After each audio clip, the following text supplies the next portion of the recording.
Karibu Africa. Welcome, ladies and gentlemen, to another edition of your discursive program. It is Global Insight, brought to you by Globus in collaboration with the Pan African Media TV. And today we talk about things affecting the African continent with our focus on the diplomatic rupture between France and Africa. And before we go into that, we want to remind ourselves that this program is holding at the same time that the 39th ordinary session of the African Union Assembly of Head and States are actually holding in Addis Ababa, Ethiopia, and it is holding under the theme assuring sustainable water availability and safe sanitation systems to achieve the goals of Agenda 2063. Aside of this major theme, a plethora of topics of utmost importance are also on the table, including peace and political stability, economic development, regional integration, and efforts to strengthen Africa's global standing and unity. Indeed, Africa's global standing in a time of global major changes which are affecting the African continent, and that is why today we're diving on the relationship between the African continent and former colonial master France. Since the dawn of time, France Africa ties have been masked by diplomatic and geopolitical gimmicks wrapped in a false political engineering and regime change through coup d'etats. This relationship, according to reports, has ruptured under the revolutionary wind of change blowing across Africa, particularly in the Sahel region, and the broader global shift reshaping the world, further exposing the continent's former colonial master. These radical changes in the Sahel region in recent times have highlighted a dangerous intelligence strategy, which, according to the Russian Foreign Intelligence Service, SVR, France is embarking on a campaign of political antagonism and revenge aimed at unseating African leaders who do not comply with its demands, using proxy nations identified as Cote d'Ivoire, Benin, and others. Through its divide and rule strategy, Paris has allegedly, according to Sergei Lavrov, Russia's foreign minister, together with the government in Kyiv, Ukraine, made several attempts to unseat revolutionary and nationalist presidents, including Ibrahim Traore of Burkina Faso, Assimi Goïta of Mali, and Abdurrahman Tiani of Niger, not forgetting Madagascar. All these attempts have so far been futile, further deepening a diplomatic rift between France and the Sahel leaders. 60 years ago, France came with the slogan, I want to civilize you, and it was bought. But it only opened a gate of economic, political, cultural, geopolitical, and even diplomatic imprisonment. However, the era has changed with greater awareness to provide a fertile scope for a revolutionized Africa, one that has total control of its sovereignty and resources. The battle is indeed up. Therefore, with this at stake, what feasible strategy do you think African leaders can put together to completely shield the continent from the shackle of neocolonialism? And of course, if looking at the veracity of this intelligence report from the Russian Federation, we'll begin to see how to unpack, of course, the stakes involved in this. And we are going to do that with a panel of experts as we continue to give more importance and understanding to the changes happening across the African continent at the moment. Just after the jingle, I will introduce to you the panel and we go into our discussions.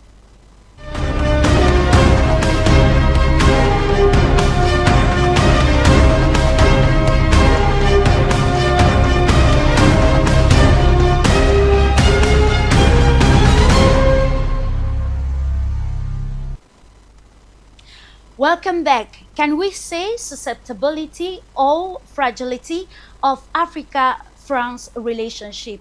Can we already say that the diplomatic rupture has taken another dimension?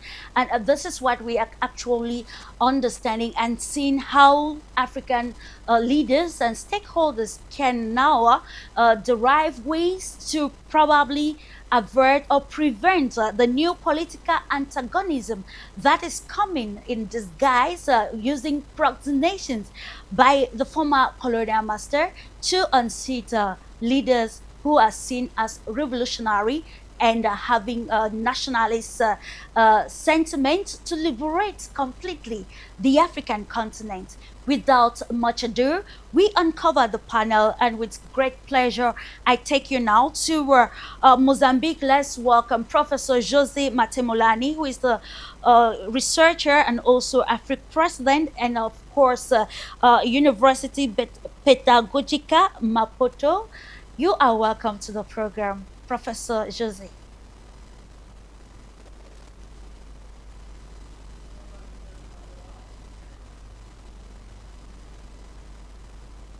While waiting for everything to be okay with Professor Jose, let's acknowledge Professor Laid Zaklami from Algiers University, Faculty of Information and Communications.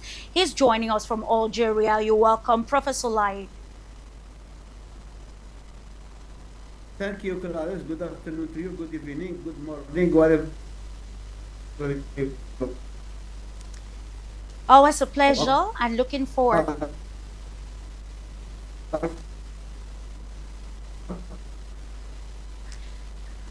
Okay, thank you so much, Professor Laid.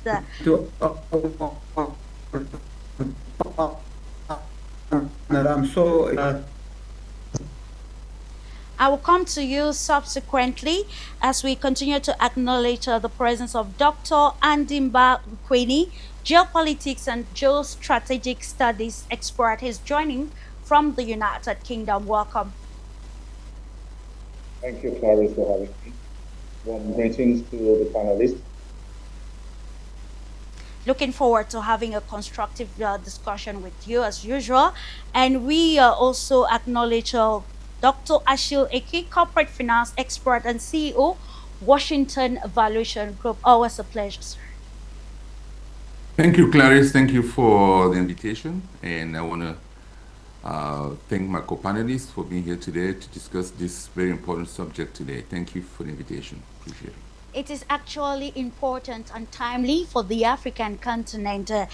Minister Nkala Fokwa Ambe, Director of the Association for Cultural Awareness, he is joining us from Ghana. To double that, he's also a journalist. You're welcome to Global Insiders Day. Thank you very much, Clarisse. All power to the people. Indeed, all power to the people, and that is what we are acknowledging in the Sahel region with this positive revolutionary tendency that is writing a new story for the African continent. Like we highlighted, we're kicking start this program with the holistic analysis of what is happening in Addis Ababa at the moment with you, Professor Jose Matemolani, the African Union Head of State and Governments actually meeting in Addis Ababa to discuss stakes of vital importance for the African continent.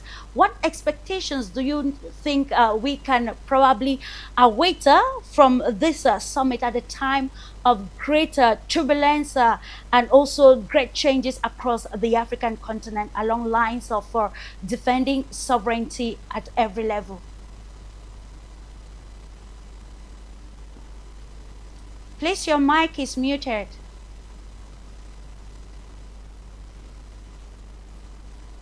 Okay, again, good evening for everyone, and thank you for the invitation. Well, I'll start saying that I mean, not much waiting. My expectations from this summit, not that positive that much, as you already know my position towards the African Union organization. It's kind of well, it's one more of the mechanisms of the the business as usual being held in Africa and all over the world. Well, it would be a changing summit if game changer summit if the agenda was really to reinforce its African aim of gaining its real sovereignty, the masters of our own destiny. But I don't think it's now. Although we see some movements of the countries we've spoken about, these the countries that are in every African's mind. We're talking about the revolutionary countries, like Mali, Burkina Faso, and so on. So until now, these such summits have always just revigorated, just reinforced the status quo about African countries. There's still lots of division between African countries because the masters, the ex-master countries, or still masters, the neo-colonial countries, they are still in Africa. They still have major power. They still have major influence in day-to-day business. So until there's a strategy that connects all the objectives, all the strategical objectives, you say, of the African countries, we will see some changes in that level. But for now, it's still one country doing everything for its own sake. I mean, according to its own interests. But these interests of the African countries really out or away from the interests of the continent, of the African people, African civilization's aim. Yes. So we still have to concert in terms of civilization. What do we want, and when do we put a stop on this ongoing exploitation? Thank you. Thank you so much for that, and I come to you, Dr. Achille Eki. From the economic perspective, we heard in the preamble that economic development is one aspect that is on the table as the leaders are meeting in Addis Ababa, Ethiopia, to talk what is very imperative for the African continent. What do we expect economically to probably change that will revamp the economic status quo of the African continent, coming from maybe policy dynamics at the 39th session that is holding in Addis Ababa?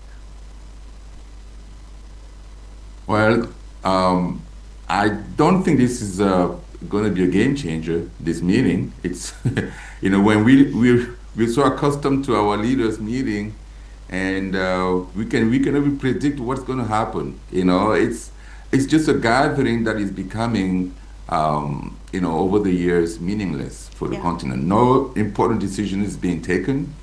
I just don't like that AU that I see today. It's a group of people who they are not steering our boat in the right direction. The continent is. We feel that the continent is left to itself, to its demise. No decisions being taken as to why is the U.S., for example, launching an assault on Nigeria, a sovereign country. Just somebody gets in the morning and launches missiles into an African continent, and the AU, I didn't hear anything that they said. On the economic front, it's all about resources. It's always been about resources, using resources, taking resources for free. That hasn't changed. The leaders are shutting up. They don't say anything. No one is fighting for Africa. It's terrible. Even countries that we expect to be leaders economically, South Africa, Nigeria, these great countries, Algeria, Egypt, Morocco, nobody is saying anything to Western countries. So what is the point of having these meetings every year when nothing comes out of it? It's another meeting like my kindergarten, kindergartens, are meeting, with their teachers, and, students are meeting with their professors, It's just another one of those. It's nothing that comes out of it. So economically, I don't expect anything. They're not going to say anything that is, yeah, that is like a red line. Okay, from now on, we have decided that all African countries should only trade with, with finished finished product instead of raw products that they've been selling. There's no resolution like that. There is no way of enforcing it, even if they have any idea of putting a resolution like that on the paper. There's no way to enforce it. They have no capacity to make foreign countries or European and American obey or listen to those recommendations. Those are mere recommendations because pretty much there's no way of enforcing it. It's not like a law. So it's merely like a suggestion. Okay, we would suggest that everybody, instead of selling raw materials, maybe you should start, making finished products so that you can get a better value from your resources. No. It's just so. It's just depressing. Okay, so I don't know. We see by the end of this meeting, maybe in our conversation today, maybe we get a resolution. Maybe I hear something great that I'm going to jump off, and then I'll be excited to come back to your next debate, and then jump of joy. Say, hey, African leaders made a great decision, so Africa is on the right path. I'm hoping to be able to scream like that to everybody here in America. But yes, we have finally somebody who's talking about protecting Africa. We have an organization that is living up to expectations. Yeah, I want to have that feeling, walking the street of the United States and be proud. No, I've been waiting 30, 40, I'm 58. I'm still waiting. Okay. Hopefully, we can have some radical changes that will defend the African continent and, of course, bring us to a new sphere. And we still want to capitalize with this. The regional integration whole around Africa. We talk about one Africa, but then we still see the discrepancies happening across the African continent. When can we actually put to practice this philosophy of regional integration to facelift the status quo of the African continent with you, Professor Laït Zaklani?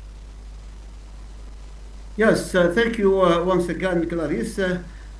My regards to all the panel. Of course, what you just said, Achilles, EQ, it's real, but we have to be, let's make it pessimistic but realistic as well.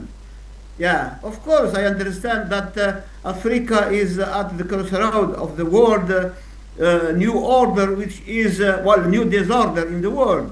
And I think what the USA, through the president of Donald Trump, has done so far, he completely, I would say, changed the agenda of the world, and he's creating whatever he is acting, made a mess. We have seen in the relation with the rift between USA and NATO, what has done in Venezuela, in Gaza, in what he is now about to promote his project of peace council. So this is a new era, a new way of thinking, and we speak now about the emergence, instead of the emergence of equitable, of a new order based on equity, on respect, on solidarity. We are witnessing a new, let's say, the emergence of new empires, with USA on one hand, China on the other, and Russia. And I think that's what our Minister of Foreign Affairs yesterday has said.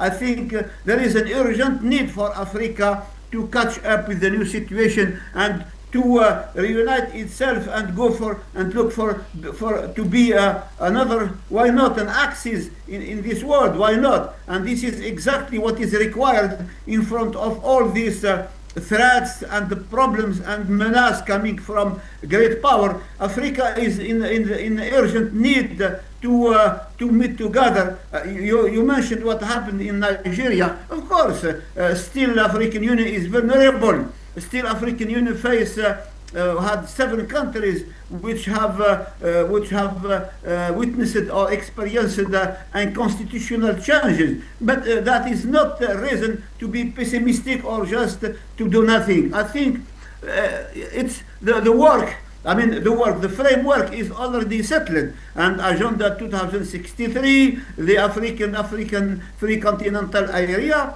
So there are so many promising projects which required to be respected and fully observed by different countries in Africa. What is lacking right now is just a formal commitment of all leaders of Africa to the principle, to the resolution that they have agreed upon in different sessions. And today, with this summit, in Addis Ababa, I think there are some promising things.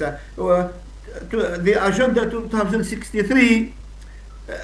Maybe it's far away. It's another, let's say, 10 or 20 or 30 years ahead. But we have to do it slowly, and this is why I'm optimistic. I am optimistically convinced that we have to get involved. We don't have just to blame ourselves, because we inherited a situation of colonialism, of a new colonialism. Now it's time to promote, at least to observe, at least to, of course, to pay tribute to our leader 1960s, those who have built up, who have really, of course, I understand you are not, you don't agree with me, but hope is there. If you do nothing to improve the life of your people, nobody will do it. And we see today, for instance, there was a meeting or summit between Italy and Africa through what they call Oricomati project. So Africa needs to work together. We have the human potential, we have the natural resources, but what we need is a formal commitment. What we need is, it's of course democracy, it's transparency, it's all this good governance and so forth. But I am convinced that we have, as you mentioned, Algeria has done nothing. Well, has done a little, but there are some countries in the continent which can be really a driving forces. I'm talking about South Africa through its action within the G20. We have, of course, Kenya, we have Nigeria, we have Ethiopia, we have Algeria, we have Senegal, we have some Egypt, we have some emerging African countries which can do something, but still the interference from Western countries are here. And of course, some of the regional economic committee are completely dead. The example is in Algeria, in North Africa, with Union of Maghreb Arab. But anyhow, this is not a reason to do nothing. But we have to carry on improving, doing what we can do. Otherwise, I don't want Africa to be recolonized again. That's why we have to fight for this, and we have to get people awareness of the project of United Africa, and of course to slowly but surely implement the 2063 agenda. United Africa, moving from theory to practical decision making. Coming to you, Ambe Fokwa. When we're talking about Africa regaining its identity, we are looking at identity at every level to be able to make these radical changes. It's about identifying who an African is, and we noted this aspect in leaders are actually discussing this in Addis Ababa, Ethiopia. So we want to have your holistic analysis of the prospect of this 39th summit. Do you think we're going to move from theory this time around to more practical decision making, like what we are witnessing in the Sahel states? Well, unfortunately, you have to just be pragmatic. What I've learned using AI over the last years is that we deal with a lot of pattern recognition. And if we as human beings adopt that intuition and really look at the patterns, then of course we're going to be skeptical of the Confederacy or having a single president in some type of a federal structure, the importance of having a single military. to defend the continent, the importance of having a single military policy.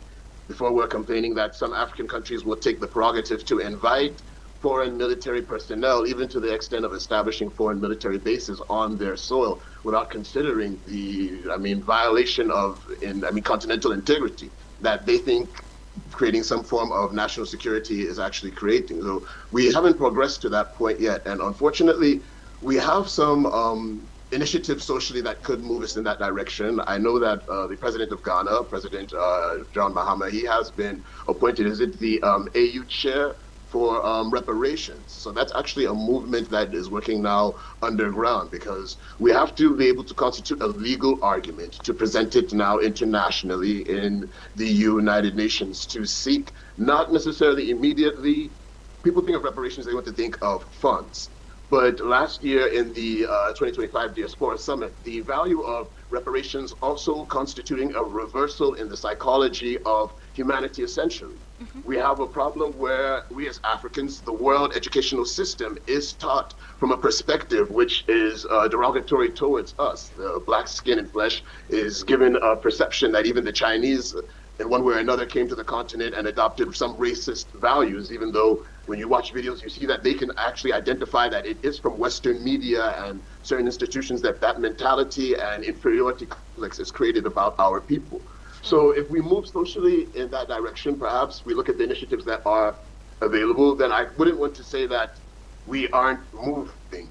But unfortunately, it would be a movement with some skepticism, which is valid to accept.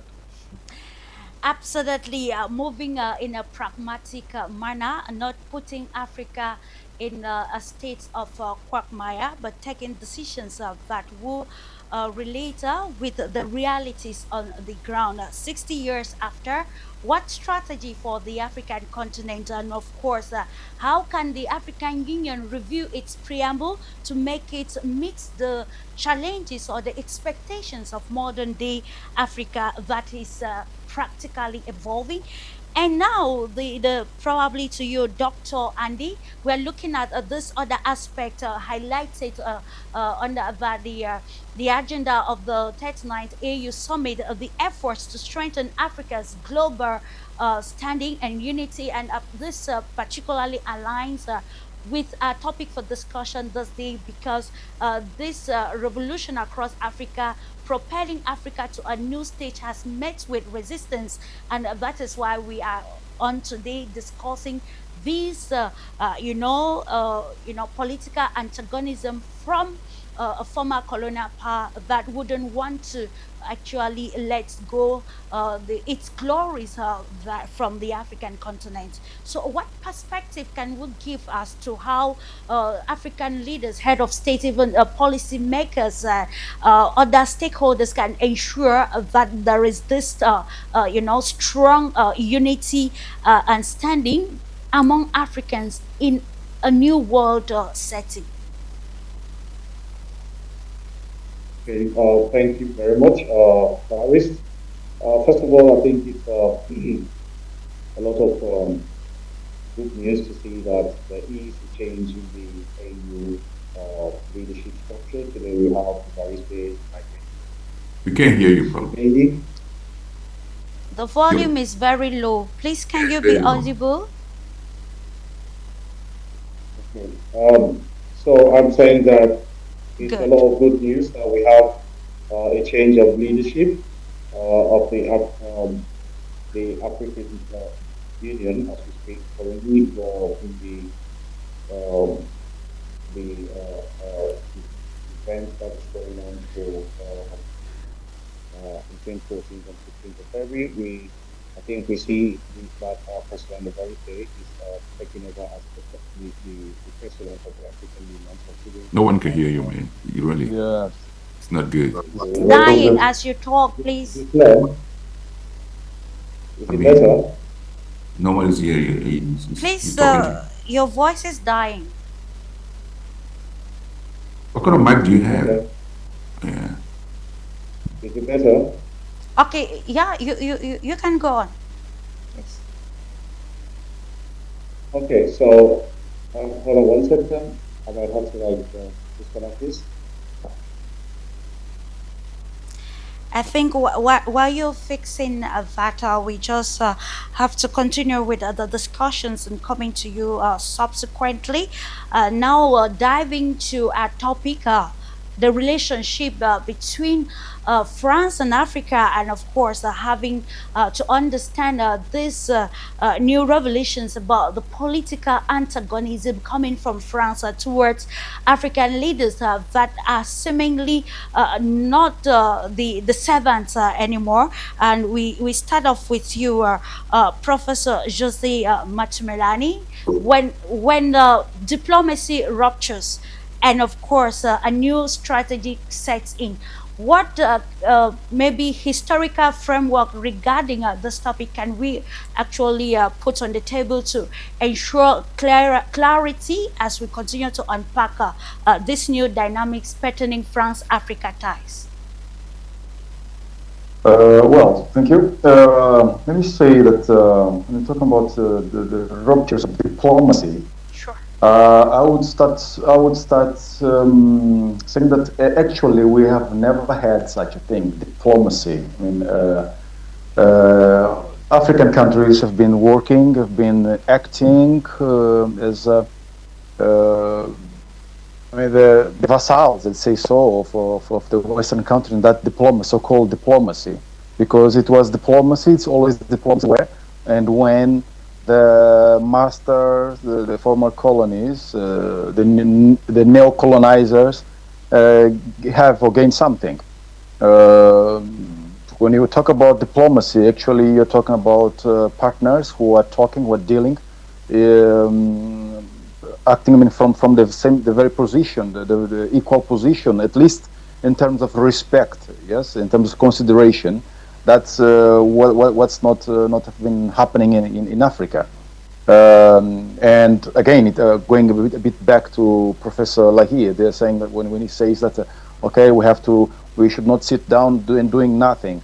But Africa is actually doing something, but what's being done is totally, I mean, miserable. I mean, in the very minuscule in terms of the impact it might and it should have to make Africa great again. Yes, to make Africa great again. So we are actually, he says, well, we should not go back to colonization, but we are actually still colonized. Again, that's the word. That's the concept of neo-colonization.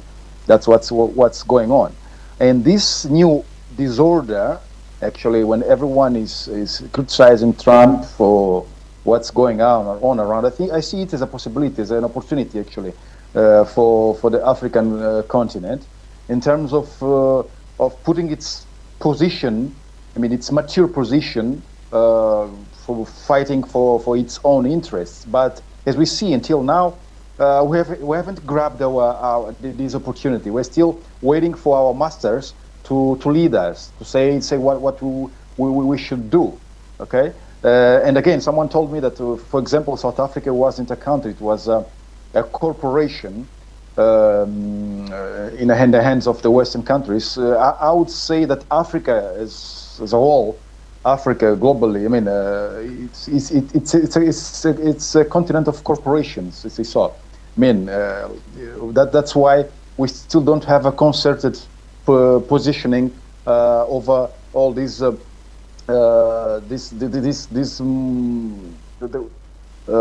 the bad things, I say so, that France has been perpetrating in Africa. There's no that solidarity. So okay, France may jeopardize some countries' interests, okay, doing bad things there, but in other countries, France is welcome. Okay, there's no this we can call it Pan-Africanist spirit or so. Well, as I used to say, the hope of Africa for now, these days, are coming from, let's say, from the Western Africa. Okay, with those countries, plus Ghana. Actually, Ghana. That's lots of hope of Ghana, because I see Ghana a bit jealous, because the agenda of the leading of leadership with the Pan-Africanism or Pan-African spirit is in that, with those countries around, but we all know that Ghana is the spirit of Africa, actually. Yes, my hope is that Professor Mahama will actually lead that spark, okay, to take, to help those small countries, but very, very, very big in terms of expression for the continent, on this very complicated matter of getting rid of the Western countries commanding in our continent. So again, diplomacy will start in Africa when Africa will start fighting for its own interests, real interests, not from the master's interests. Okay, that's my thinking. Thank you. Absolutely, yeah. Diplomacy will be pragmatic when Africa fights for its own interests. Can we now say that the Sahel leaders are already championing this African diplomacy, seeing the antagonism or probably the resistance coming from former colonial power? And I'll come back to you, Dr. Andy, as we continue to analyze these, reports from the Russian intelligence service pertaining this new strategy of political antagonism through coup d'etats mandated by France using proxy nations. Let's understand the credibility of this, and of course, why exemplifying with the, some aspects of France-Africa ties.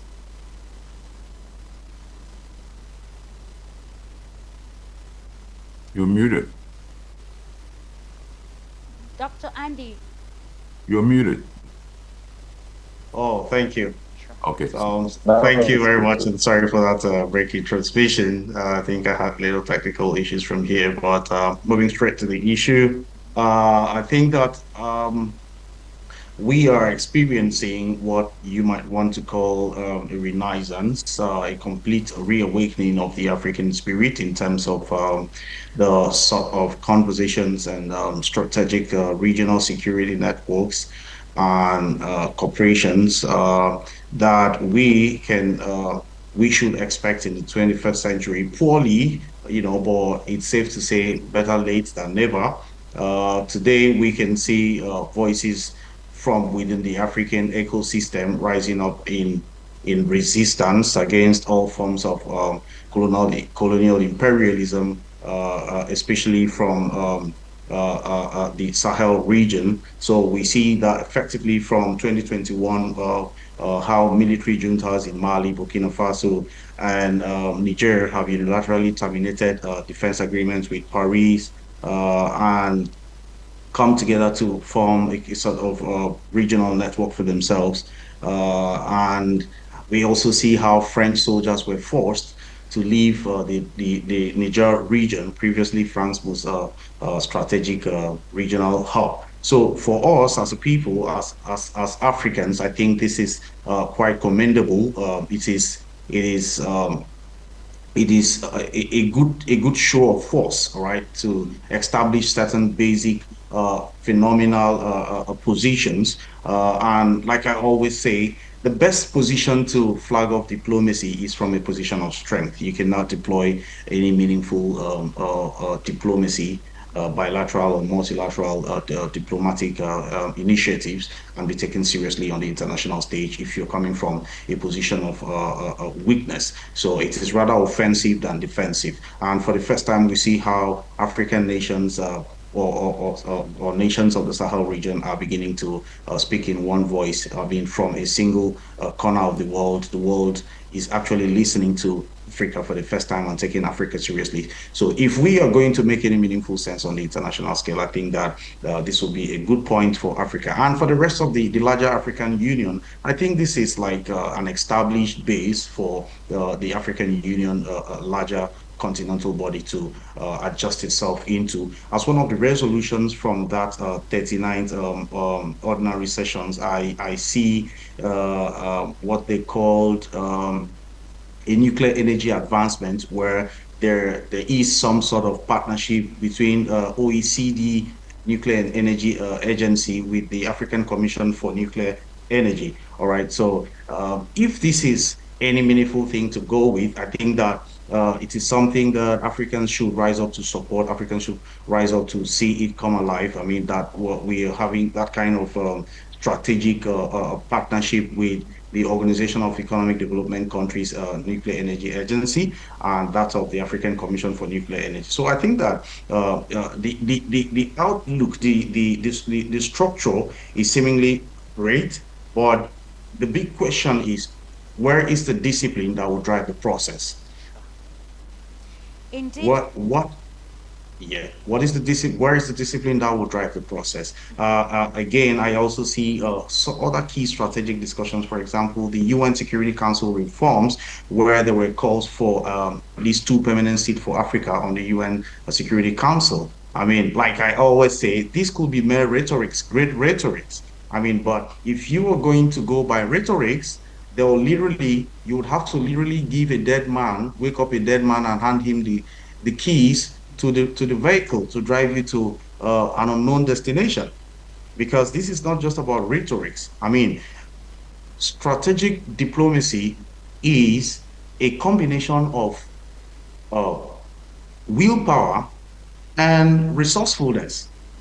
So if you are able to bring in the right networks, firstly within the African community itself, in a manner that it is able to display a strategic advancement of its purpose, then it can lead us to some meaningful position. For example, what we see with President John Mahama, who is taking over the reparations, we are hopeful. For example, for me as a person, I was excited when I heard that Ghana was leading that initiative, and we hope that the best will definitely come out from that kind of conversation. And then I also see the issues of sustainable water supply. This is a major issue, because for many African communities we have a really poor supply, and I can quickly mention the Niger Delta ecosystem in Nigeria, where you have a lot of mineral resources daily servicing the needs of the nation, but the environmental well-being of the people is never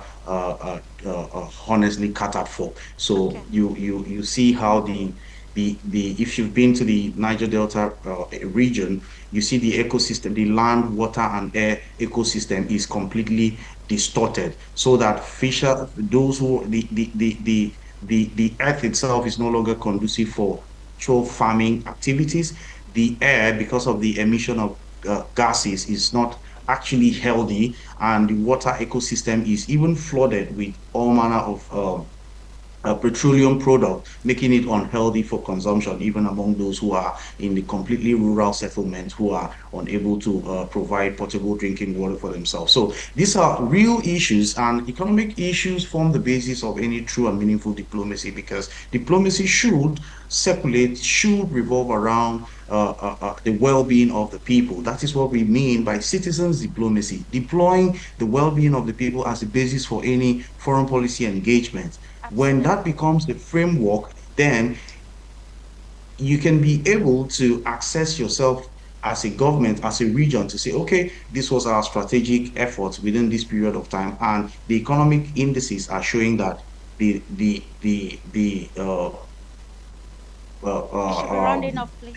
employment ratio, for example, is on the increase, and the figures of poverty, unemployment, and inequality is actually getting lower. All right, if you're able to get these figures vis-a-vis your strategic initiative over time, then I think you are on the right path. But if it is just going to be completely based on rhetorics, I mean, beautiful rhetorics here. There's also the issue of Africa budget and reforms. You know? So these are amazing rhetorics, and like I said, I am no longer excited about policy rhetorics, especially when it comes from the AU, because the AU has some really serious points to prove at this age and time. Okay. So let me keep it at that until later. Thank you. Brilliant. Thank you. We continue to uncover the stakes involved as we actually come to you, Dr. Ashil Eki. Can we, from the Professor Jose, we could say that no real diplomacy has existed in Africa because it has always served the interest of the master, and today we are looking at this master that is refusing to grant actually this independence because of what it's enjoyed many years ago and is still enjoying. So it has brought us to a state where we see a covert diplomacy that is executed with proxy nations using probably coup d'etats as a strategy. Let's have your own probably practical analysis of this topic and the way forward for the Africa. Is it the end game for France and Africa getting its way into this multipolar setting, or probably is still another state of quagmire where the continent is finding itself? Right. So thank you for the question. But before I answer the question, I wanted to say just one word about, to Dr. Zaglami, Professor Zaglami. What I'm stating is my frustration as to what the AU is able to do. With all the resources, they have been around for how many years? We can't use the excuse of, colonization on that. That is already dépassé. We got to make decisions based on our own interests. How long are we going to, drag our feet to state clearly what is it that we want and put our feet on the ground and let everybody know, like Gaddafi was trying to do. He had a great plan for Africa. He put it in motion and he died for it. So who is taking over that mantle? Nobody is showing anything, no backbone, nothing. Everybody is just laying down, letting America and the European work on us like nobody, like it's their land. No, we have to fight back, and we've been waiting for those people to do anything. Nothing is being done, and I don't think we're going to have anything meaningful coming out of this meeting this time. So I am, part of my frustration, but that's what I feel. Anyway, to answer the question now, when diplomacy ruptures, it is rarely in a single dramatic moment. It is a result of years of choices that quietly close doors until only confrontation is left. That is where France now finds itself in large swaths of Francophone Africa, not simply expelled by a new coup belt, but rejected by societies that feel a decade of partnership produced more humiliation than security. For years, Paris insisted that its military presence in the Sahel was the thin line protecting Mali, Burkina Faso, and Niger from jihadist collapse.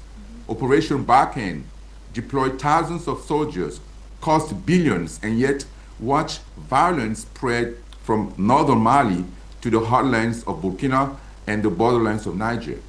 Villages still burned, civilians still died, and armed groups still advanced. The only thing that seemed to grow decisively was resentment. In the eyes of many Sahelians, a mission advertised as temporary rescue hardened into a semi-permanent occupation that neither defeated the enemy nor respected local voices about how peace should be built. Behind the armored vehicles, an older architecture remained intact. The CFA franc, cooperation accords, and the pattern of selective friendships with compliant elites. For decades, France presented these as technical arrangements, but on the street of Bamako, Ouagadougou, or Niamey, they came to symbolize a deeper truth, that monetary policy, key resources, and strategic choices were still too often decided by Paris in mind. The more African citizens felt locked into a rigged economic game, the more any government seen as close to France became suspect, no matter what its ballot box mandate had been. In that context, anti-French slogans were not merely foreign policy critiques, they were shorthand of an entire system people wanted to overturn. France's diplomacy made a fateful bet that stability and counterterrorism cooperation mattered more than the messy work of nurturing legitimate, accountable states. Paris shook hands with presidents whose authority was framed, backed security forces accused of abuses, and read every crisis primarily through the lens of jihadism and migration. It talked the language of democracy while accommodating dynasties and constitutional manipulations in places like Chad and Gabon. The result was predictable. When societies finally snapped, they did not just turn against their rulers, they turned against the power seen as protecting those rulers. Right? Soldiers in Mali, Burkina Faso, and Niger understood this perfectly and wrapped their coup in the banner of sovereignty against France, knowing that the crowd would cheer. None of this absolves African elites or juntas of their own responsibility. Corruption, patronage politics, and militarization of power long predate Emmanuel Macron and the war on terror. Nor does it mean that every accusation thrown at France, from secretly arming jihadists to sabotaging development, is grounded in fact. But effective diplomacy is not judged only by intention, it is judged by outcomes. And the outcome in the Sahel is stark. A chain of coups, the expulsion of French troops, and flags of new patrons rising where the tricolor once flew. In that sense, France did not strip the coup, but by ignoring warning signs, clinging to outdated tools of influence, and privileging short-term stability over long-term legitimacy, it helped write the context in which putschists could seize the stage and present themselves as liberators. Absolutely, and of course, we are looking at long-term stability that will actually make Africa a fertile ground for, development, and it's actually timely because when the Sahel leaders actually severed ties completely with these. With the former colonial power, the debates were actually heated with some sources saying that the departure of France has led to the vulnerability of the Sahel region. And today we are looking at a covert, strategy of coup d'etat that is actually increasing insecurity in the Sahel region as a strategy of France to actually retaliate its explosion from the African continent with you, Ambe Foucault. In this perspective of diplomatic rupture, how can we maybe illustrate this as a new era of ruptured diplomacy and expose interference which did not just start today but started many years ago, and it is actually coming to the fore today because of the renaissance or the reawakening, particularly of the consciousness of actors, nationalist actors across Africa. Yes, it really is a renaissance to an extent, because we know that we had founders in the 1960s who were pioneers as far as the total sovereignty of Africa being prioritized as a policy agenda being achieved. It was a fixed, something that was fixed. Unfortunately, that was when we were talking about the Organization for African Unity. Now we're actually talking about the African Union. The African Union, since the, assassination of Muammar Gaddafi, has actually been funded by the European Union. I think I read an article stating about 40% of the current African Union is funded by the EU.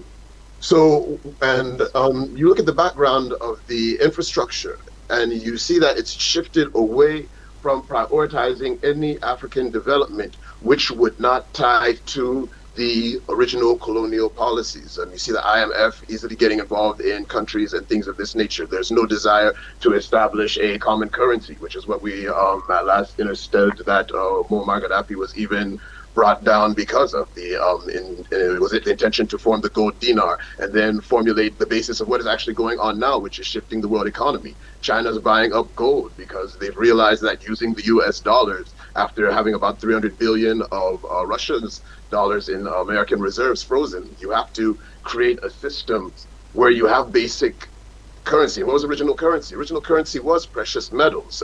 Before that, it was trade by barter. It was this. It leads you into the realization that the organization itself, with its ambitions not being dedicated to the continent, actually cannot lead us. And to continue to look at it as an organization that we're saying is leading us. Dr. Arikana Chiambari, in an interview, referred to it technically as just an old president's club. And I don't know if we remember Dr. Arikana. She was actually the former permanent representative to the AU for the United States. And she unveiled, I think it was during the period of the lockdown, actually, she exposed, bless this mother, because I don't know, when we speak of feminism and the empowerment of women, it's strange that it took a woman to actually come out and really say this, but I can understand why.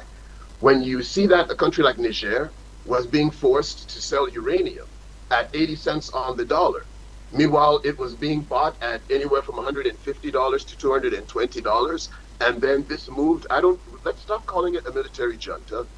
It's not a coup in the French context of cutting an administration. It's military administration. Because in Africa, we have a strongman game of politics where civilian politicians take over governments using political parties. And then with their capitalist cronies abroad, they use funding now to bribe and corrupt the system. The executive gets hijacked. They basically corrupt and bribe the judiciary, so there's no legal enforcement to have them even arrested. And then you see the legislature, if it's overwhelmed, like in situations in certain countries where the ruling party is dominating the National Assembly, any decision of any corrupt individual who just was maybe a showboy who claimed a popularity context can then take over literally, yes. Someone said it earlier, it's a corporation. All colonies were corporations. Even the United States of America was a colony, Washington, D.C., the District of Columbia. If you do your research properly, it is a corporate headquarters. That's why it's the District of Columbia. It's actually like a separate city-state within the United States. They also speak of the city of London being another similar city-state, and also the Vatican. You see it situated in the middle of Italy, having a semi-autonomous status. So there's a lot to unpack that lets you know that the financial systems, the way that our African countries were brought into even accepting this dominance that Dr. Arikana pointed out, it goes back to our mixture in the World War I and World War II. And we know Cameroon's history of being absorbed into what eventually became the Franc-Afrique with all other, I think it's about 14 African colonies. The Franc-Afrique, if you look at that situation, let me just quote from some slides. I really think we need to get some facts clearly. You have a situation where on the 8th of August 1958, Charles de Gaulle basically gives the African colonies an ultimatum. He's not going to allow you to have independence. French former colonies have never been independent. In 1944 in Brazzaville, where Clarisse, I'm sure you did enjoy a visit some time ago, you're able to see it firsthand, the infrastructure and the place where the first French Union or the Franc Union was created, in which de Gaulle, at that time, the irony was that we had French, European, Caucasian administrators here on the continent running administration in the colonies. Most of the African administrators were secretariats, registrars. They weren't in a lot of the senior positions at that point. And then what happened is that in 44, de Gaulle now created the Franc Union and then told French former colonial administrators that they would be allowed now to come to France, become members in the parliament. Even in Cameroon, I think we have André Marie Mbida, who was very popular because he was a parliamentarian in France at one time.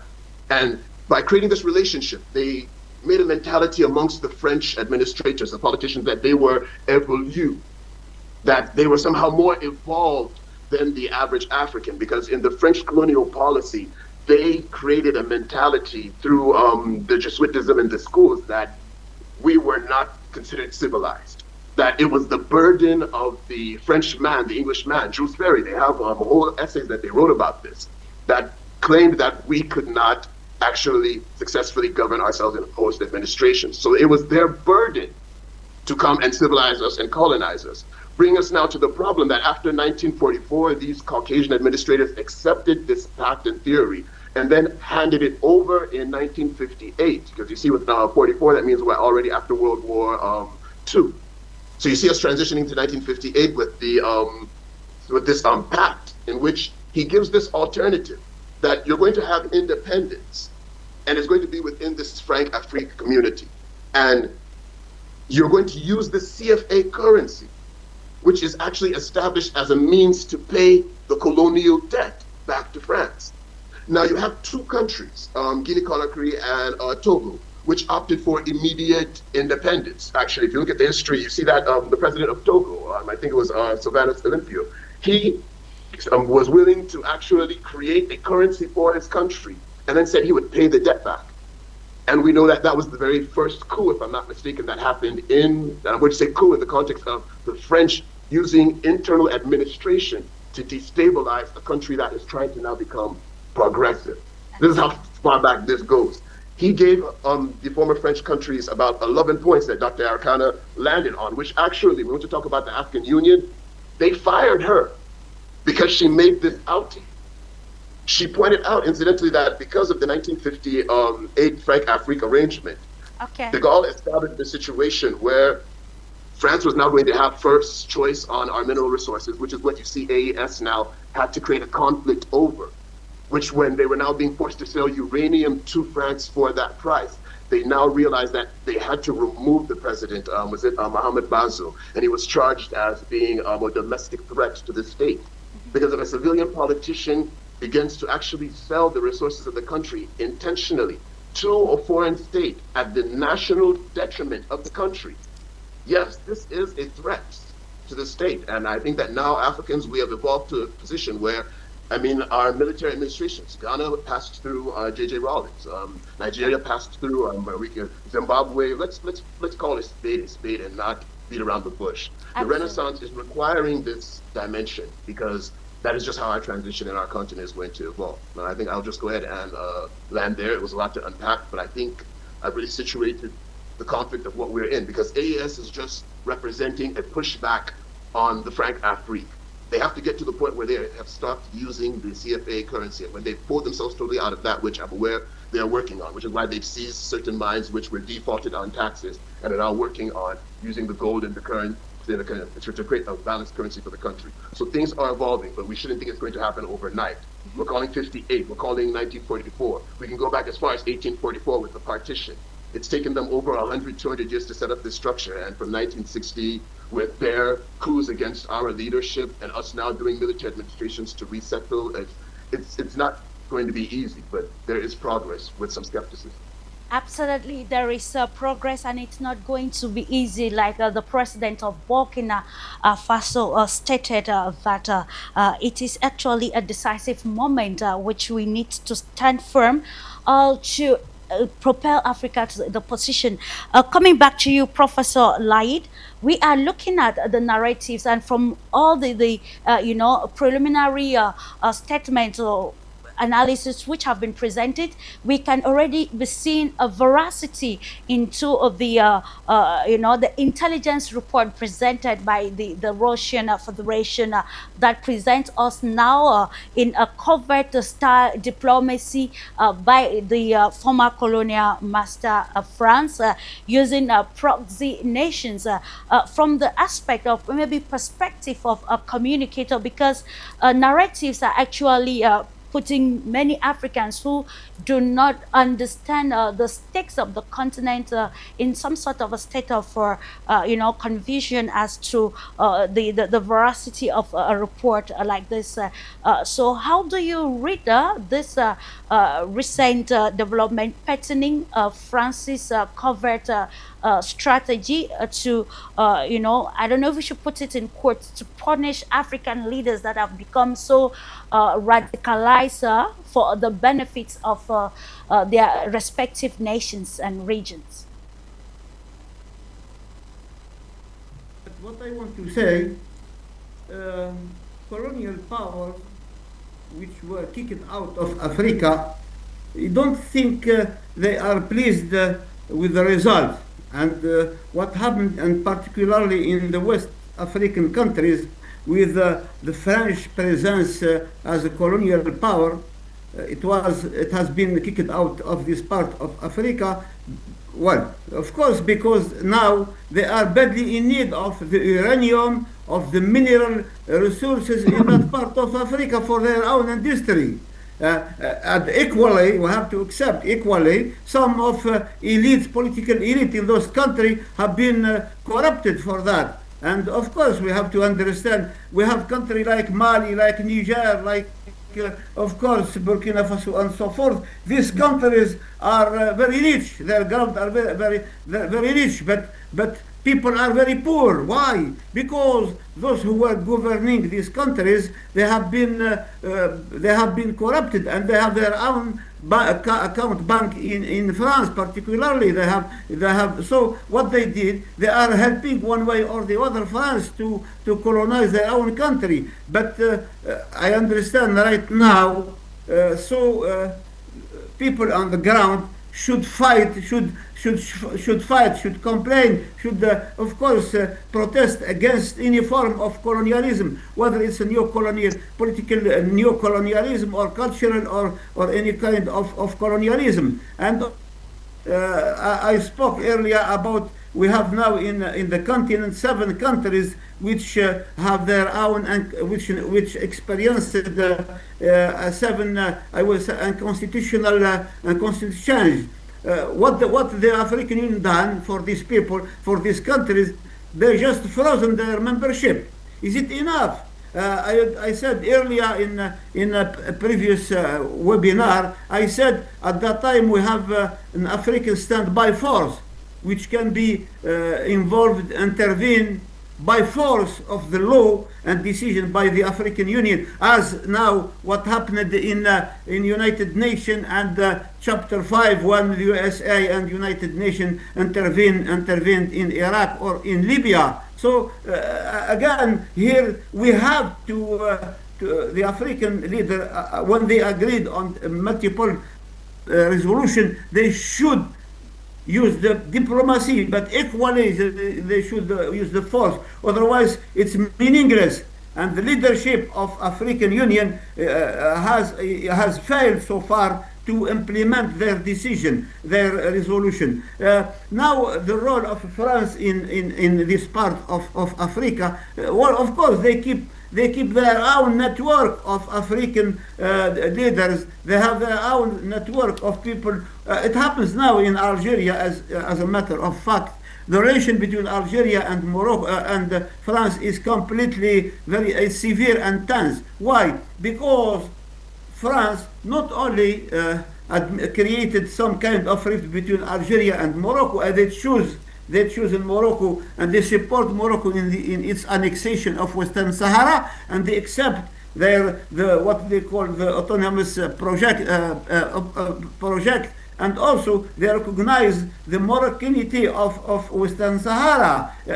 Equally, they want to get what they do. Why did they do that? Because they knew they can get some and privilege to intervene for the French company, the French society, to invest in Western Sahara, in the phosphate, in the other kind of mineral resources.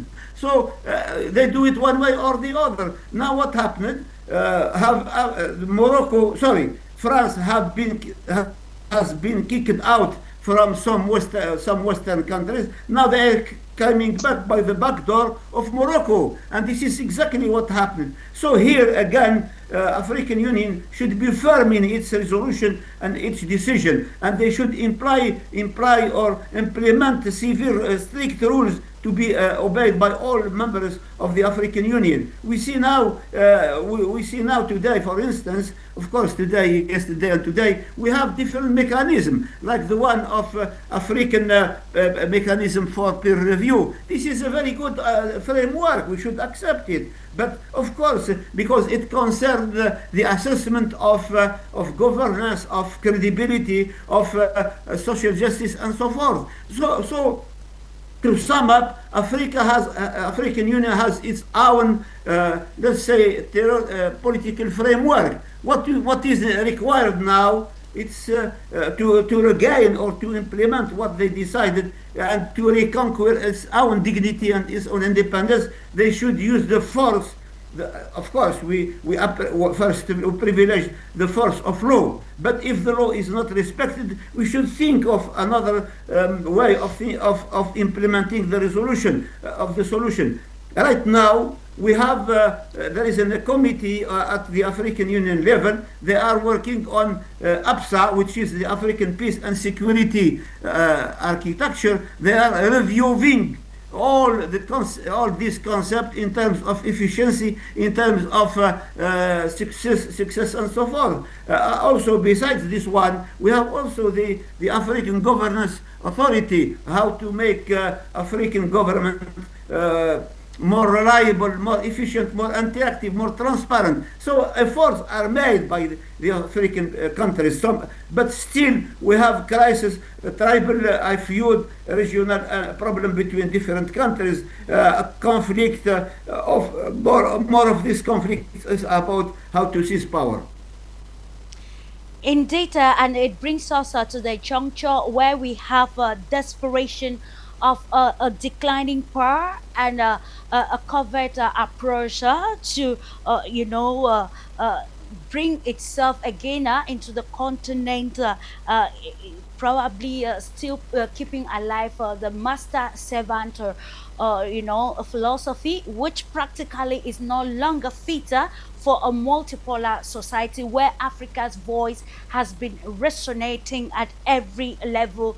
We come back to you, Dr. Andy, and this is what we want to maybe give some geopolitical or strategic analysis as to how France's desperation of its declining influence in Africa has helped to probably expose its proxy nations. We're talking about Ivory Coast, we're talking about Benin, and lately Nigeria has been cited as one nation that is probably working to serve the interest of the West against this revolutionary movement of the Sahel region. What can we read of this strategically and maybe propose us to be able to contain this at this juncture? Okay, thank you very much once again, Clarisse. You see, when we talk about the rupture diplomacy, we at the foundation of it, you just want to see that there is a level of severe relationship, probably because of two ends never meeting, or probably because of foreign policy differences or strategic goals that probably threaten the interest of the parties. What is going on currently has far-reaching implications and consequences for both ends, for France and for Africa. For example, we can see a sort of shifting focus from Francophone countries to Anglophone countries. And you mentioned Nigeria, and we also see, apart from Nigeria, we are actually seeing that their partner, South Africa, is also trying to provide a level of partnership. The partnership in itself, like I always say, I mean, nations are going to definitely engage themselves. The basis for engagement should not be fear. It should be strength. It should be partnership on defining for yourself the terms for engagement. And if Nigeria decides to engage with France with a measure of understanding that deviates from the norm, the colonial master-serf relationship is what I would, as an observer, vote no to. But if Nigeria wakes up to playing more strategic diplomacy with France, I don't see any reason why. For example, Nigeria has raw materials, has resources that it can actually partner with for some level of productivity. So if that is the basis for engagement, I think that makes sense to me. But if that is not, I think we are basically just recycling the old bottle into a new wine. And of course, before long, you will definitely see the consequences. But for African nations, we see a sort of diversification. We see a kind of diversified partnership. African states are probably choosing between diverse global actors as against barely just sticking to France. We see Russia today, we see China, we see Turkey, and even the UAE coming up for improved or alternative partnership. So that's the kind of relationship that we need in a global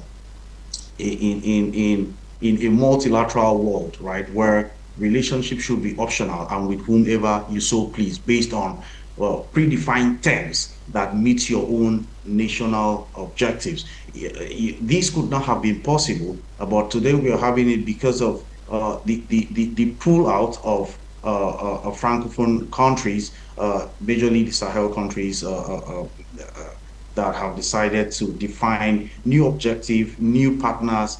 And I think that, like I said earlier, no real development can actually go out there without intending to improve the quality of lives of the people. So if the relationship with France over the years has not shown any meaningful results, I think that there is need for such a diversified partnership. And then there is also the question of fragility and security risks. I mean, the transition away from French security has provided an opening for the Wagner Group, right? The Russian Wagner Group. And its security, you cannot create a vacuum. So for every vacuum created, there is definitely the need to replace that vacuum. And today we can see these states, all right, previously poorly performing states, coming forward to play bigger to take bigger roles, all right, at least at the regional level and of course on the international stage. This could not have been possible. There's no better way to basically scale or measure success or development without putting it side by side with your performance over time. If you see as a nation that your partnership with a particular partner is not guaranteeing stated objective, is not improving the quality of lives of your people, it is not developing infrastructure, if you see that it is not putting food on the table for your citizens, then it is anti-progress. It is not productive. So I think that there is the real need to measure between success and failure. And if relating with France is amounting to failure, there is real room, real opportunities, real avenues for alternate relationship. And that is what these countries are exploring. So I don't see anything wrong with that. And there is also the question of sovereignty and stability. I mean, I see these nations start prioritizing their national security like never before. So it is traditional security, it's national security over traditional alliances. If I have the opportunity to pick between traditional alliances and national security, I should be able to pick national security because that's what should be able to put me in a better light. Sure. So I think that these are real key issues. And on the other side, there is also the economic exposure. For example, coups have negatively impacted performances of French companies and threatened access to critical raw materials. So these, for example, should become the basis for self-assessment to know that, look, African countries are not just weak and poor as we are falsely reported, but we are strategic actors because of the quality of raw materials that we have and the quality of solutions that we can bring on the table. And that's on the strength of that, any foreign policy engagement should be on the basis of what you are able to bring to the table, Absolutely. not what is shared. Absolutely. Yes, thank you. Absolutely, what is being put onto the table, and that is redefining foreign policy. Coming to you, Dr. Ashil Eki, we are looking at this moment which we just identified from what has been said so far as France being in a state of desperation and at its losing in Europe and of course even in its own country. We see Emmanuel Macron, bringing forth other strategies which we just identify as a covert diplomatic strategy to unseat African leaders. Let's look at how probably Africa can navigate this, especially with the help of the Alliance of the Sahel states. We know that the African Union is unfortunately exempted from this because of its position patterning the Alliance of the Sahel states. How can we navigate this and, of course, open up the nations into real economic transformation that the resources will lead to practical development that will enhance the livelihoods of citizens, boiling down to citizen diplomacy, which Dr. Andy just highlighted. All right, so I think when I look at the Sahelian countries, Mali, Burkina Faso, and Niger today, for me, it's a blueprint for how Africa should go about, finding its own way. That's for me, it's a blueprint because those three countries are doing exactly what we should do with courage, without fear, because we all know we're going to die one way or another. We are humans. We are going to die. We can live over 100. Very few people are going to see 100 years old anywhere on the planet. We're going to die. So we rather die for a cause, for a very important cause, which is defending our territory, defending our strategy, defending our people, fighting for our people, than just dying because we want to be a slave to somebody who is going to use you and throw you in the toilet like a piece of paper or whatever. We have to think about where we're going, what we want. Professor Galami's talked about Agenda 63, AU Agenda 63. Great. Yeah, I've read it. It's a lot of great stuff on it. But how are we implementing it? How are we organized as a continent to implement that Agenda 63? All right. So we don't see anything happening. It's the same thing over and over and over. We are tired of it. Nothing is happening. They go to those meetings and nothing comes out of it. So for me, Sahelian countries are the blueprint of what we should be doing, whether it's on the military front, on the political front, on the economic front, on the social front. All of these considered, those countries are doing exactly what we should be doing. And despite France trying to, threatening Pan-African leaders around, the continent, we've seen a wave of decisions taken by the France and the European Union banning many leaders. The last one was Frank Kenyamsi.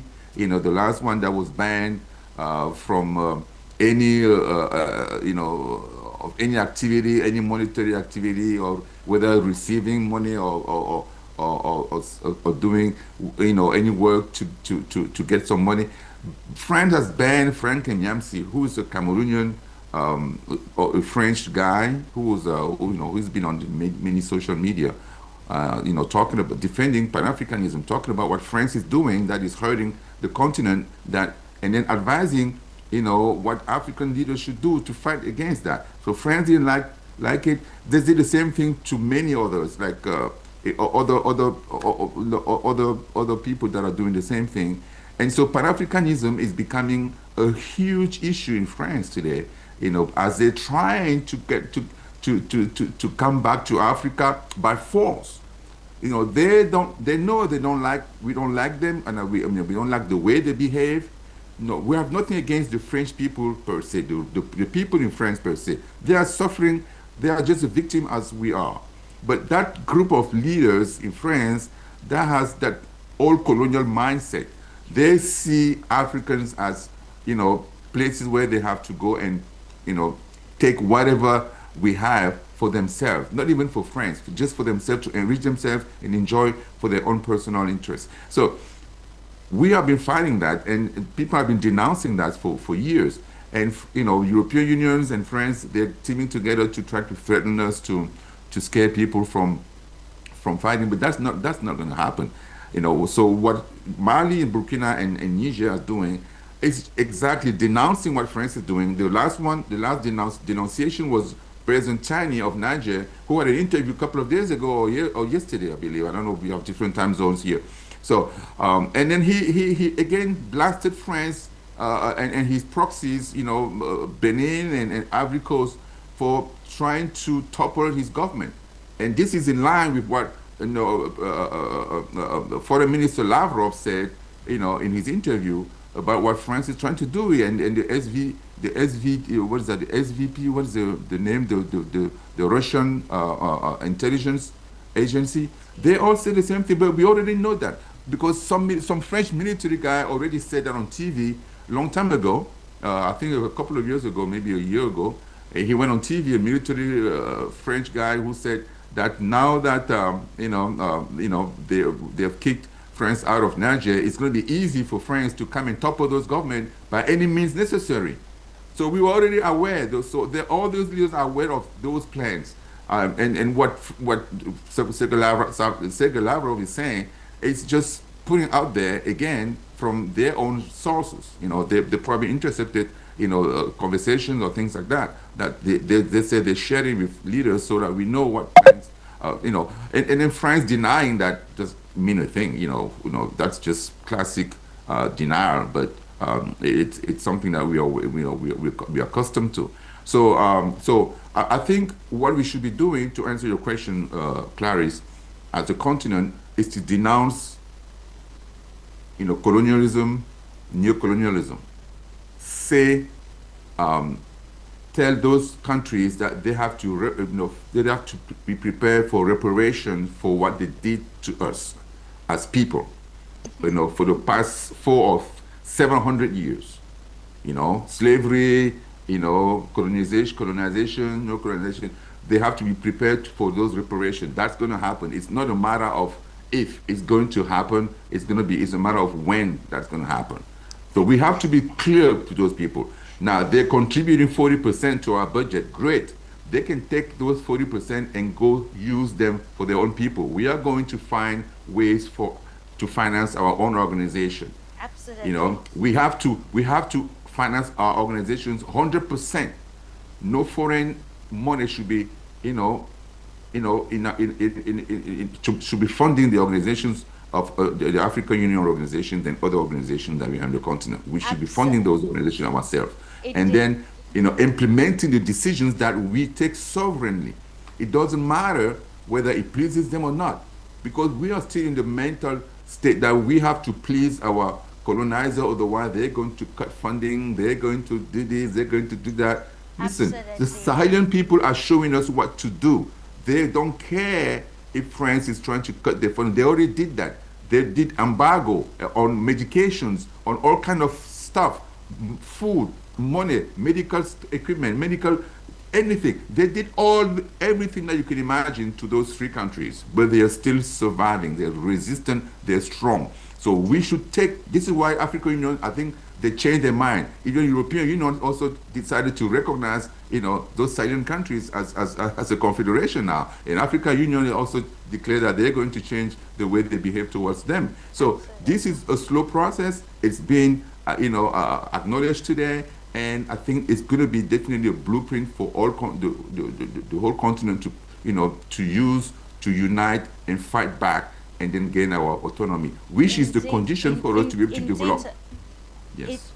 Indeed, it is already a blueprint, and that is why we are seeing now these resistance or covert activities are coming from France. Indeed, it's a new dynamic or era, of course, with new alliances and countries redefining their ties and seeing how they can be more of a win-win partnership, like Professor Jose said, which I'm coming now back to you, Professor Jose, for more clarity on this aspect of an alliance which is a win-win. Lately, a pundit was talking still on this platform for Global Insight, highlighting that at this juncture, the policy of non-alignment is actually very minimal. Was taking an example of probably India's position regarding its trade deal with the EU and its involvement with the Russian Federation? Why not the United States? We want to contextualize it with the African continent, with Africa being at the center of the new dynamism of multi polarity. What can we put to be that fabric of Africa's strategy to maneuver the realities of the time? Do you think this policy of non-alignment is still a solution, or what do you think we can read of this? Well, thank you. I think that the non-alignment policy is so it's a 50-50, but for Africa is the only I mean alliance that it needs to have is within its own continent, within the Africans. I mean, of course, we have to get support. We have to deal with those countries, those civilizations, which their own history was not marked with this, with the exploitation of other people, other nations, other civilizations.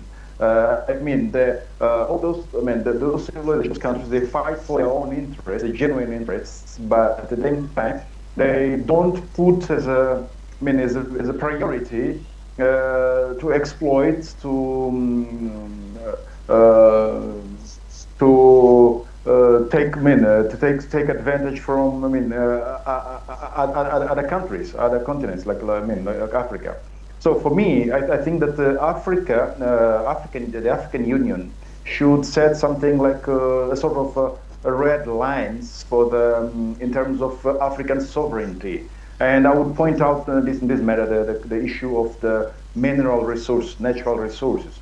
Like, okay, let's say just it's an idea coming out. It's no African country is selling raw material without the raw material without processing, without transformation, adding the value. Yes, without adding value. So what are we going to do? Is okay. Let's say you have gold in Mozambique, in Ghana. You have let's say you have tantal in Congo. No, Congo is not going to sell tantal before processing. So all African countries, in a matter of their own expertise and capabilities, they will help Congo to put that raw material in the appropriate way to sell it for the countries over the world. That's what should be done, actually. Helping each other. There's no problem. Paying our brothers,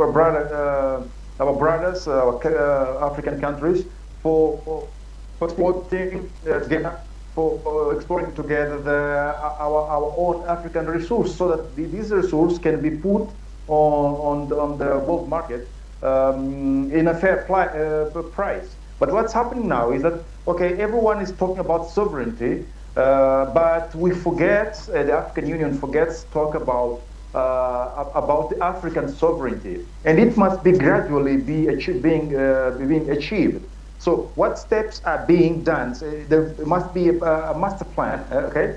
Let's say Professor Echille says a blueprint of how every year, every 5-10 years, we have to understand where are we, what have been done in terms of achieving our sovereignty. It starts from the exploitation, the exploration of our resources, and so forth, so on. But we need to set that pact of sovereignty, pact of African sovereignty, in terms of helping each other, not permitting only in very special cases, when the whole continent doesn't have the technology, doesn't have the manpower to do so. Okay, the terms in which a foreign country, a foreign power can come in and process the raw material. So I think that's the starting point. Otherwise, when all these the commissions about accountability, about being non-aligned, it's nothing until we start doing what those countries in Sahel are doing. The professor actually said very correctly that there's no time to wait for any other studies or whatever it is. So they've proved that it can be done, and right away. So what are we waiting for? Yes. Okay, we're afraid of giving of sharing our richness, our wealth between ourselves. Okay, we want to do it, want to give it to someone abroad. So it's something we have to work on. And it's again, it comes to education. Yes, it's education. It's education. We have the subject, the scholar subject, the programs. All this must be unified in Africa. I mean, the African or the Pan-African content in every educational program, every education curriculum in Africa. Otherwise, when we're cursed. Yes, we're cursed. Nothing's going to happen. Thank you. Absolutely, it is inculcating it in our cultural and educational reforms with you, Ambi Fokwa. How can we now bring about this, this revolution reawakenness that has even occupied the majority of young Africans, though with this lapses of maybe cultural alignment and educational reforms pertaining to Africa, we still see young people particularly dangling, and even stakeholders today, if we're talking about proxy nations working with France to derail the African agenda, is because of the the enslavement of the mind. So how can we transcend this revolution to a policy agency or strategy for a sustainable Africa? To answer that question, I'm first going to state that we have to acknowledge that every African is not for African sovereignty. When we talk about African sovereignty, we should really define sovereignty clearly. I mean, from its foundation and its etymological Latin root, I think it has to do something with I will. When we're talking about sovereignty of a nation, the sovereign, the concept of a king, of a monarch, of a queen, that capacity to decree. In the churches, they say, I decree and declare. That is what sovereignty is about. And as a nation, as a corporation, if you are able to enforce your legitimacy, to be considered a sovereign nation, to be considered even a country by definition, you have to have a military capacity to defend your territorial boundaries, including the resources within them. Sovereignty is much deeper than just the statement that we hear people saying. Sovereignty goes back to we can look at the Germano-Douala Treaty, in which we see the king of Douala sold the sovereignty. It's actually stated in the treaty that he exchanged the sovereignty of his kingdom, as well as the king of Aqua and others, for some type of, they exchanged it to the Warman firm. The Warman firm is actually a German firm. There's a corporation. So they exchanged their sovereignty to a German corporation to take over the land and have jurisdiction and run administration on it. And as individual, the Germans, they also came into the interior, we know this in graph. This model was used all over Africa. Any place a colony was created. Our sovereignty, because of the traditional monarchs, our kings who were there, they exchanged it and gave the European colonial groups, British oil companies, and what have you, Warman firms, the right to exploit our resources. So to get out of this, if we don't have a mentality now where we are willing to look at the past treaties, the past contracts, which is what Captain Troy has been insisting, cancel the contracts, cancel the contracts. It's about economics. We have present leadership in many African countries who like the economic system. The African Union is created to systematically sustain the colonial structures of economics. Otherwise, they would be pushing for single currencies, not even just single currency. I've been to several conferences where we talk so much of the free trade agreement. Why is it that they've not looked even at the border issue? The boundaries themselves of African states were created based on the fact that they were going to benefit the economic exploitation of the European powers that created them. So this makes it impossible for countries like Ghana and Ivory Coast or Togo to interact because the colonial economy of Ghana is going to be British American based.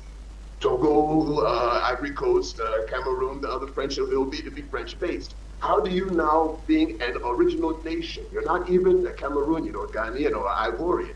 You could be Beti, you could be Bafut, you could be Asante, you could be Igbo. But now you have this colonial structure over you that claims your sovereignty and your capacity and will and right to act behind particular individuals who want to sustain the old system. Why was AES formed?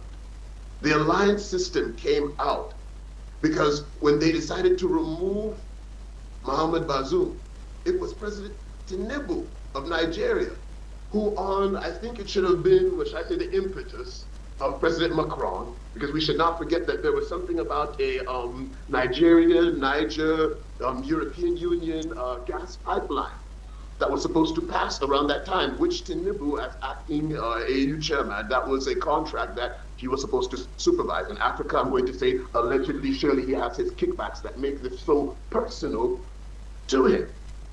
That's why I started out by saying that if we don't acknowledge that with all of this explanation, there are key individuals who are against this realization of us being able to express our sovereignty, us creating, we're not saying we throw out the back of the baby water. English is a language that unified us. We can use it with its phonetics and structures to reinterpret and also study our own languages, revalue them in the culture. We can do so many things, but we want sovereignty in our education in that wise, to create educational curriculums that value our culture, that value our heritage, that don't teach us that we are uncivilized as the French Evolution concept and Macron and his people running around believe should be imposed on us. Why can't we have the right and will to look at our natural medicine and synthesize it also into capsules and also supplement our own healthcare system? Why don't we have that right to will? And if we don't quickly acknowledge there are individuals who benefit from maintaining the old system, though it's youthful vigor. That's what I think Captain Traore and Simi Goita and the General Chani, they represent a new mentality that wants to do things differently and cancel the old contracts, cancel the old system of the traditional belief that we have to cater to the Europeans who came with this mentality that you are inferior and I've colonized and I've raised you. So now I'm helping you, and they've never helped us. The funds they take from our resources before they come and say they're giving us back IMF loans. If we start breaking down even the franc African, they say 60 or 50% of the reserves, the financial reserves of French colonies, about 14 of them is being kept in France. So this means that African countries with their gold, silver, precious metals founded the franc before they created the European Union, the EU currency. So African states, indirectly, directly, are sustaining the EU currency, which gets loaned to them to supplement the 40% of the African Union. Fam, can we start to pay attention to these contradictions and question how is this possible unless there is some leadership that doesn't care, that benefits from it, that needs us now to transform it by us realizing that the politics of Africa requires us to participate. I know that it's hard. The systems don't look like they can. But if we organize ourselves to do proper vote monitoring and position us in this mentality of sovereignty, when we talk of Traorism, I like to base it on 7 principles. We already have identified the alliance mentality, because when they wanted to hit Niger, it became a conflict in the region that Mali and Burkina Faso also saw that since they had also stated military administrations to transition their countries into a better economic situation, they would be next. Yes. The whole continent is supposed to adopt this logic of the first principle of Traorism, alliances. That's why I said we have to acknowledge many will not want to, but those who want to have to come into this AES Pact, which was confirmed under the Liptako-Gorma Treaty in 2023. I see this as something that is coming to truly replace the African Union. Let them be panicked. Let them be afraid. This is the evolution of the African continent. I'm not saying I'm forcing it, but it's what we are seeing happening. We position ourselves now like progressive Africans who see this. We see alliance. We move into militancy. We have to defend. I like how I'm hearing my brothers thinking at national territory. That's how we reason, not like civilian politicians who want to sell anything off, pocket it, send their children abroad. No, we want to be in Africa. Traore, is he flying to America to get hospital treatment? And no, we will be here and make ourselves like China, using what Kwame Nkrumah explained was scientific socialism. We have to structure any political system based on our own realities, even be it capitalism, even be it socialism. But the problem with capitalism is that it's based on the colonial violations of our land, in which these wealthy corporations, these rich British oil companies, with the impetus of this inferiority complex or this white supremacist mentality, they came and forced our leaders through trickage and coercion to seize key pieces of land that have resources. And to today, they still have pacts to allow them to have access to it.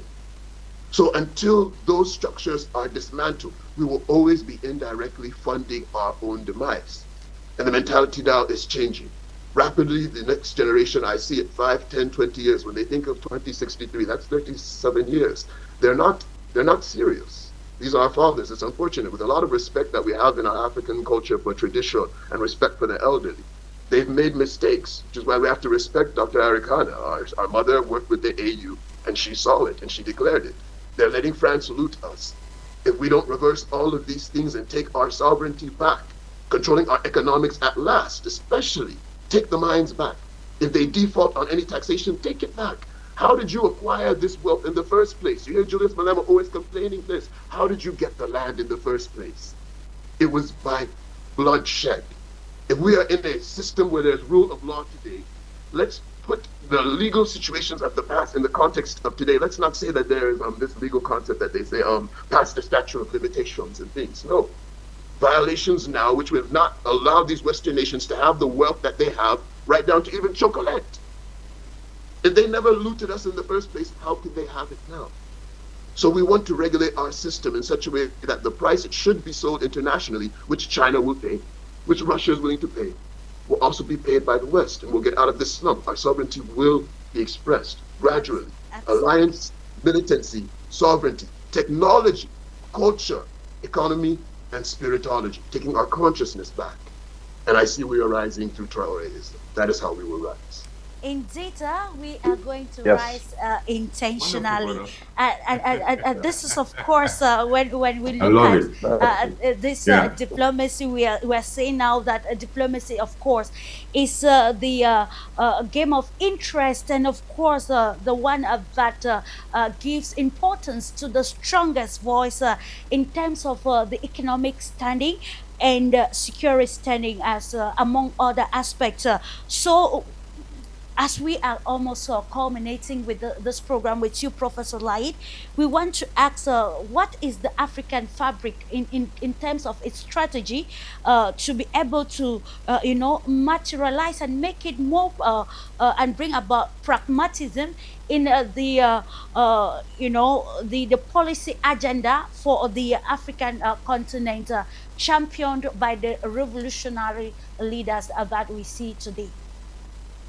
Yes, thank you, Clarisse. I don't like to be a defeatist or fatalistic. No, of course, there is a long way to reach prosperity for Africa. We have Agenda 63, we have already consumed, let's say, many years, but still we have 30 years in front of us. So what I want to say, I think firstly we have to believe in ourselves, in our competency, in our faith, in our capacity of making the change.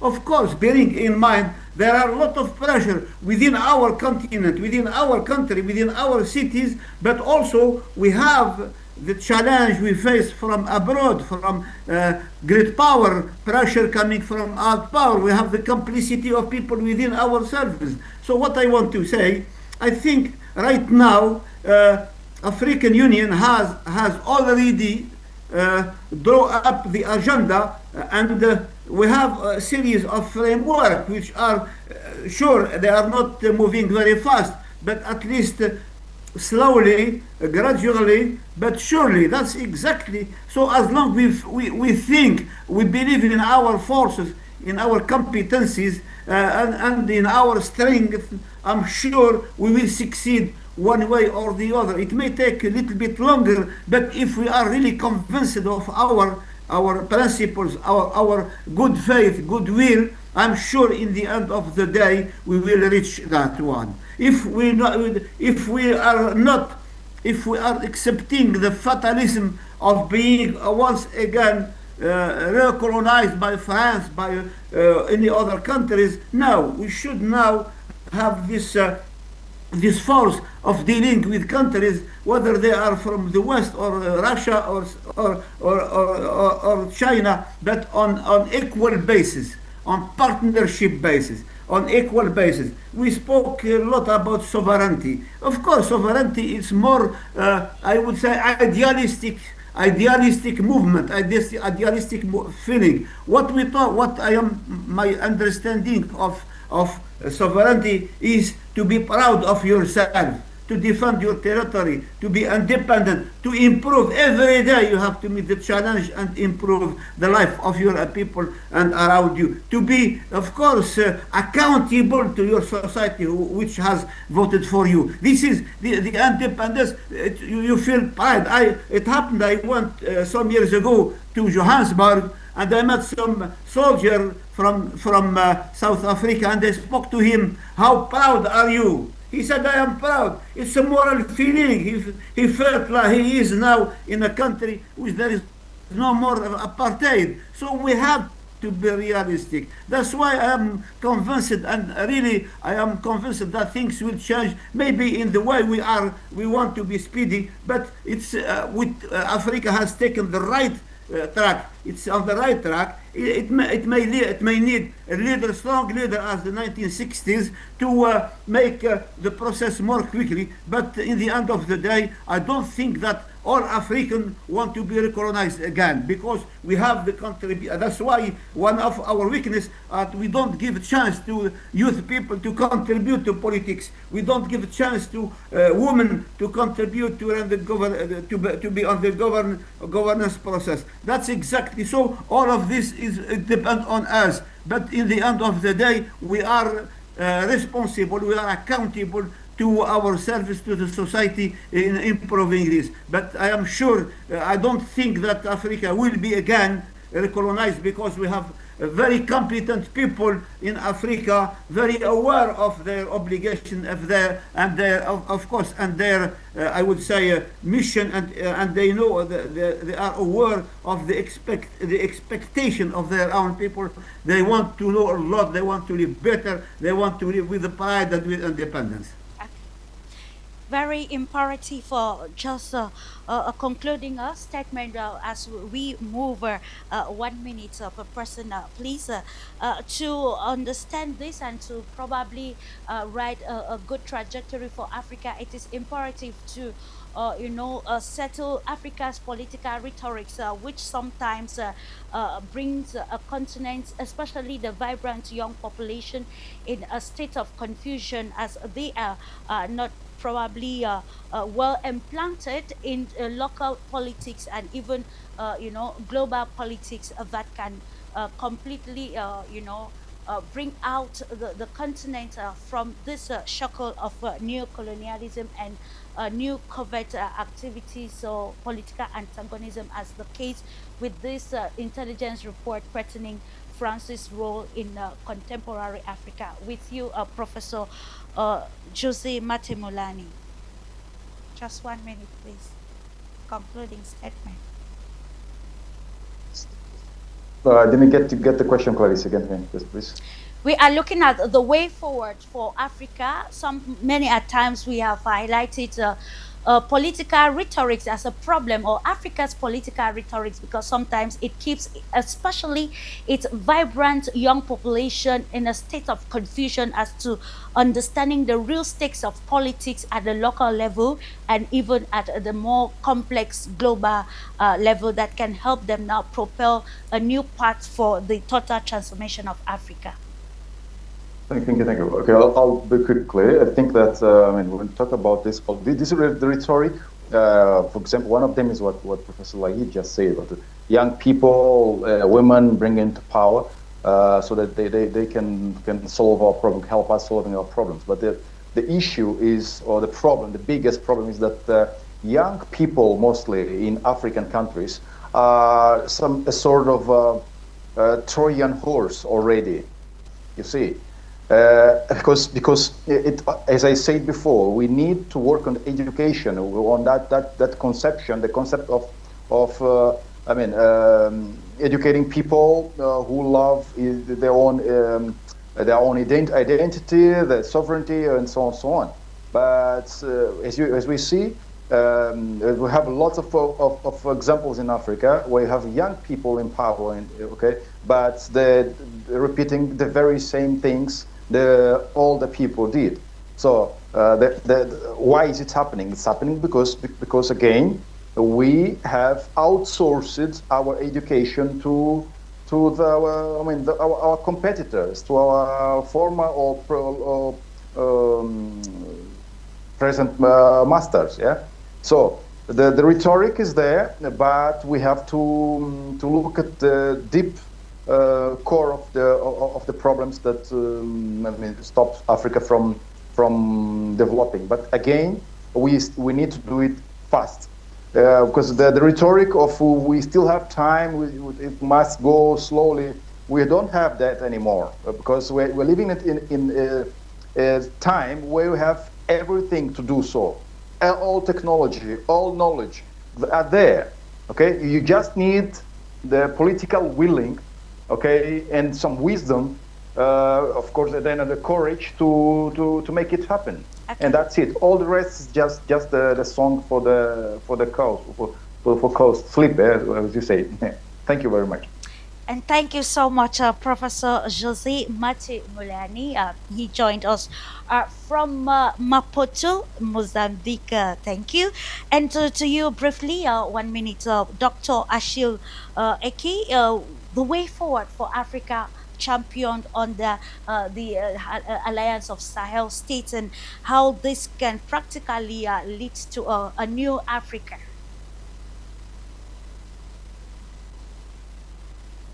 Your mic. Yes, okay. Clarisse. Yes, Clarisse. I think to sum up this conversation, for me, it's just one word: courage. Just like Professor Jose Mate Mulan said, all this. For Africa, we just need courageous leaders. That's it. We have courageous leaders like the silent leaders. Everything is going to be easy. But all these colonial powers, they are scared people. If you threaten them, you say, okay, we're not going to send you our oil anymore. We're going to send you our gas anymore. If you try this, if you try this, I'm not going to send you my uranium anymore. They're going to come begging. They're going to come crawling. It's a showboat. They are showboat people. They have nothing to show for. They just make noise, and we are scared of the noise, right? So we just need courageous people to say, hey, we're tired of your noise.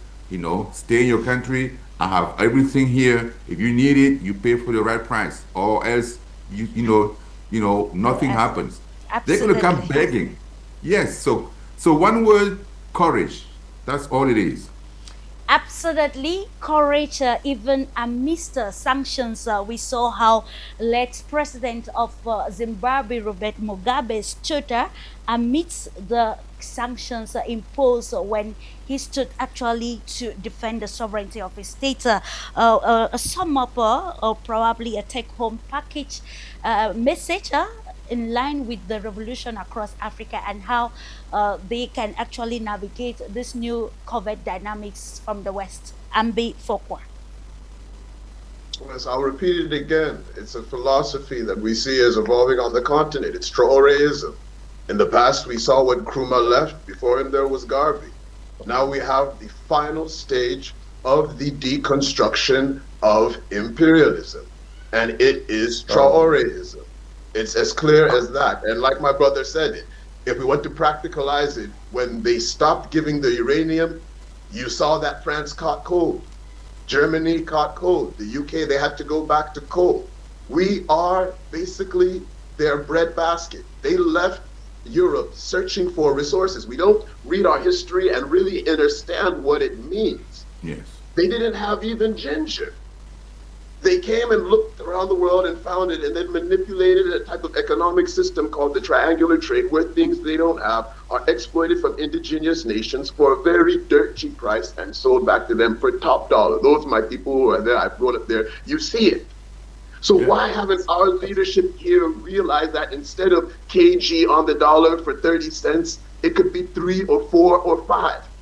There's a personal interest that we have to start pushing against. And this philosophy, where we see these gentlemen taking control of the resources, we need to look now within our countries where we see a democratic structure and start to mobilize ourselves as the grassroots now.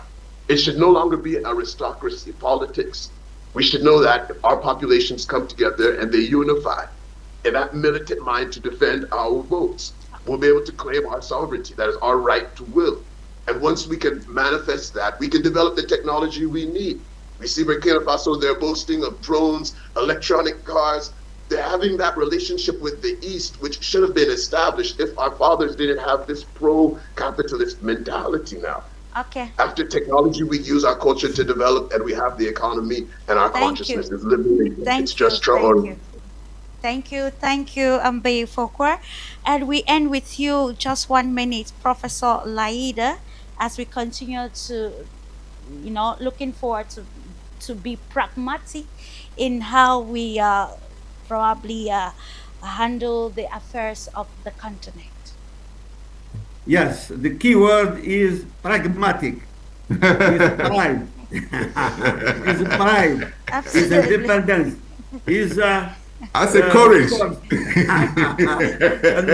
not revolution, but evolution. Because we've done in the case of Algeria, we had our own revolution, and we enjoy the result of this revolution, which was very costly. So now we are improving the way of governance. We are benefiting the wealth of the country to whole population. We are in the process of materializing genuine democracy from our own value. This is important, of course, and we are open to partnership to all countries, and particularly Africa, on equal. As a matter of fact, just 2 days ago, we have the Minister of Energy and Oil and Mines. They are visiting Burkina Faso to start a new partnership on the mine as well as we want. There is a delegation which has gone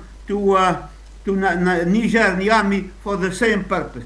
So we Algerians, we strongly believe in partnership on equal base, on respect and dignity. Thank you very much. Absolutely, Professor. Yes, my dear Jose.